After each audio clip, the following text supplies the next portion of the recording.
Hello, everybody.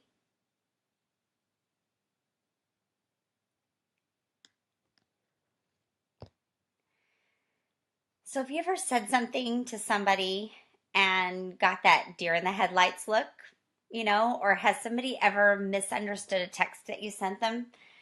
No, I mean like really misunderstood it and got mad at you. Or maybe that's just me. Drop a one in the comments if you've ever had that happen before. Or maybe, I don't know, maybe you felt a little bit like this. Who? You! Who?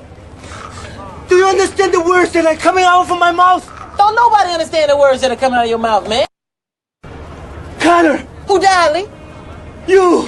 Detective, you? I hope you guys could hear that okay. If you couldn't hear that okay, it wasn't playing for me, so I don't know if you could hear the sound, but you guys remember that clip from Rush Hour where he says, "Do you understand the words that are coming out of my mouth?" And he's like, "No, nobody understands the words that are ever coming out of your mouth." If you've ever dealt with any of these situations, and you know how absolutely vital communication is. So now listen, if you're watching this on the replay, then be sure to stick around to the end where I can give you some secret sauce to how to communicate effectively. You're not going to want to miss this. So for those of you who are joining us on the replay, or if you're watching this on our YouTube channel, if you don't know me, my name's Amy Miller. My husband and I lead a team of a little over 4,000 families that are trying to become a better, healthier version of themselves. And when you deal with that number of people, you begin to run into some people that communicate in different ways, right? I've had to communicate effectively with hundreds of people in thousands of situations. I'm getting better and better at it. I'm certainly not perfect, but I'm better than I was 5 years ago. And so today I'm going to share with you some of my top 3 secrets to great communication. So let's jump right into, well, and I will back up and also say, some would say that I'm a communications expert, but I would correct you and say I'm actually a communication disorders expert. My background is speech language pathology. And so I'm very good at diagnosing communication disorders, but not always effective with actually the normal communication. But I've gotten better and better at it, and I will say that I have been able to take many of my skills and my professional background with speech language pathology and communication disorders and help myself become a better communicator. So bonus tip. And actually, I'm going to give you 2 bonus tips in the beginning. When you're in a conversation with someone, whether it's in person, over the phone, or whether it's completely digital, you want to make sure and you're taking a step back from your emotions and trying to see the conversation as a neutral third-party observer. The more important a conversation is, the more that we tend to get our emotions tied up into it, which makes it nearly impossible to really truly listen to the other person. And so if you want to have a productive conversation, just be sure that you're not allowing your emotions to cloud out your understanding of what they're trying to say. And even more so, that's why it makes it so much more beneficial to, when you are having a critical conversation, to do those in person or at least over the phone. Don't do those through digital texting or Facebook messaging. It's too highly likely for people's emotions or misunderstandings to happen. So try to take those in person or over the phone so that more of your tone and more of your heart can be conveyed, and less of just words. Okay, so another bonus tip. Actually, I'm going to say this to the end because this is a really powerful additional tool that you may have not thought of before. So, okay, so number 3 of the top 3, number 3, you're not very good at communicating. I know you might be thinking like that's really rude to say, and it kind of was, but I need to start here because it's important. Okay, so hear me out. When we communicate with people that talk or even think differently, we have to begin to be aware of the fact that it's really easy to say something that isn't understood the way that you meant it. The best way to recognize when there's issues is to realize that There probably will be issues. Before you press send on that email or before you post that Facebook post, or take a minute to step back and look at your wording from a different perspective. Is it clear? Could it possibly have another meaning? Take another minute and have just an internal dialogue, or even better, get somebody else to read it. Maybe your spouse or somebody that can give you some positive but yet also honest feedback on it. Number two, ask questions. Now, this is something that for me kind of comes naturally. In fact, some people would say I ask too many questions. I remember when I had a new roommate at one point, I asked her so many questions because I'm a very inquisitive person that she thought I was really trying to get in her business. And so we had to kind of talk that through and kind of get on the same page with everything. But if you're in the middle of a conversation or you're trying to convey some new information to somebody, be sure you're asking questions to check for comprehension, to check for agreement, to check for understanding. This goes true for in your sales conversations too, asking people, does this make sense? Or what do you think of that? That may go a really long way with helping cut off some potential issues before they start.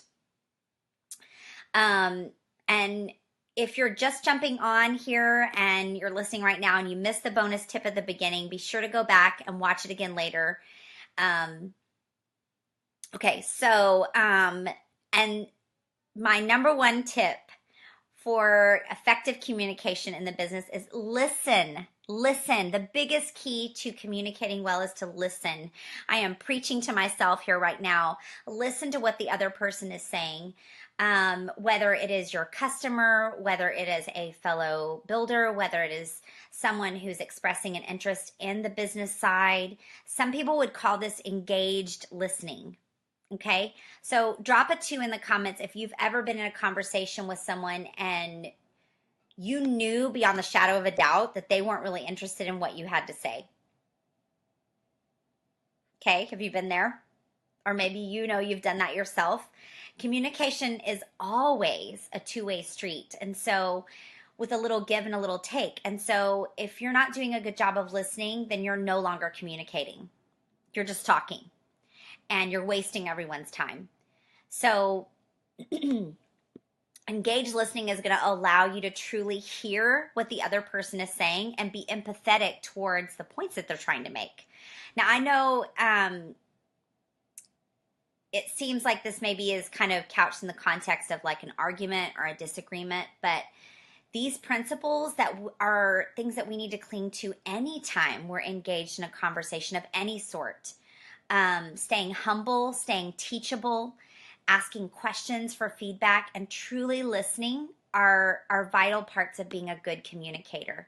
And the larger your team grows, the more effective of a communicator you're going to need to be, because you're going to be dealing with different personalities, different backgrounds, different plans, different goals. And so I want you to keep those in mind. And also, this is not really part of my top 3 tips, but I have one other thing to share with you about this. When you are starting out in the business and you're dealing with the person, your mentor or your coach, or you are mentoring or coaching someone, you need to want to take these principles into place, because this is you have to be able to effectively communicate. Otherwise, there's going to be misunderstandings. Maybe the person that you're coaching or mentoring thinks that they're doing one thing, plans are for one thing in the business, but you have a different thought. But you have not, neither one has ever effectively communicated that. So that's why it's always important to start off on a good foot of, and I love the essential training manual that we use with that, with the Emerge, because it starts right off the bat with everybody getting on the same page and effectively communicating their wants and needs and goals, and same for the coach. And so you want to have those come into play. Okay. My last bonus tip that I was going to share earlier, and so for those of you who stayed on to the end, you're going to be glad. Use your oils when you are communicating, not just for disagreements or arguments, but any communication that you're happening. I used this blend just before I came on here. It's my speaker's blend. It comes from the I Am Fabulous book here by Desiree Manadog. You can get this. I think you can get this on most of your oil supply stores. But I love this blend, and I'm going to share with you really quickly why this is so effective. Let me find it here. It's on page. Sorry, let me find it here, you guys. Okay. This is for anyone who speaks for a living, includes teachers, singers, actors, public speakers, network marketers, customer service representatives. This assists you in improving your communication skills. It helps you to speak eloquently and get your ideas across effectively. Not only does it help improve your speech, but it also helps you listen clearly to the other person's needs. That way, when you respond, you'll be speaking in their language. You'll speak the words that they need to hear. I love this, and I actually will even use the oils and apply this. I apply this right to my throat and to my wrists, and I just ask God to help me find the words that need to be said. I ask God to help me be emotionally mature in my conversations, help me to speak with boldness when I need to be able to penetrate the hearts of those listening. And then I ask God to help me create an intimate bond with the people that I'm interacting with. It helps me to feel deepen that heart-to-heart connection with others. So lavender, spearmint, wild orange, and Hawaiian sandalwood make it a great blend. And you can see, you guys, here that I've used almost all of it, so I need to go remake this blend. So I hope you enjoyed this and found this very valuable to you. After you watch this, you're welcome to find all of ours on our YouTube channel at 3 Life Essentials and join us there, and make it a great week, you guys. Next week, we're going to talk about knowing the compensation plan. Bye-bye.